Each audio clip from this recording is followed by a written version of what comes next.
జై శ్రీరామ్ కి భారత్ మాతాకి జైకి లింక్ ఏంటి? అసలు ఎందుకు హిందూయిజానికి, మతానికి, రాముడికి, దేశానికి, అసలు ఇండియా ఎలా ఉండాలి అనే దానికి లింక్ పెడుతున్నాం? This is the story of my grand father. ఆయన డీప్లీ రిలీజియస్ మ్యాన్.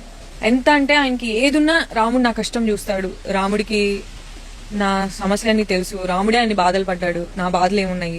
సో ప్రతిదానికి ఆయనకి రాముడు అనేవాళ్ళు ఒక బెంచ్ మార్క్ అనమాట. అలాంటి మనిషి వాళ్ళు 93లో రామాలయం కడతాము, ఇటుక్కి మీరు డొనేట్ చేయండి అని చెప్పి ఇంటికి కరసేవక్స్ వచ్చారు, ఆర్ఎస్ఎస్ వాళ్ళు వచ్చారు ఇంటికి. సార్ మీరు డొనేషన్ ఇవ్వండి, మీరు అంత రామభక్తుడు కదా అని చెప్పి.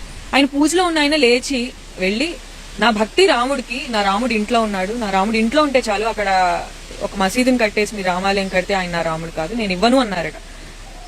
మా తాతయ్య అదే మాట ఈ రోజు అని ఉంటే మా ఫ్యామిలీలోనే ఎంతో మంది ఆయన్ని దేశద్రోహి అనేవాళ్ళు, ఆర్ యాంటీ నేషనల్ అనేవాళ్ళు.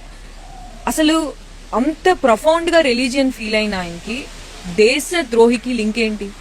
దీన్ని వాడుకొని కొన్ని పొలిటికల్ పార్టీస్ ఒక న్యూ వర్షన్ ఆఫ్ ఇండియాని, ఒక న్యూ వర్షన్ ఆఫ్ హిందూయిజం ని డిఫైన్ చేయడానికి ట్రై చేస్తున్నాం.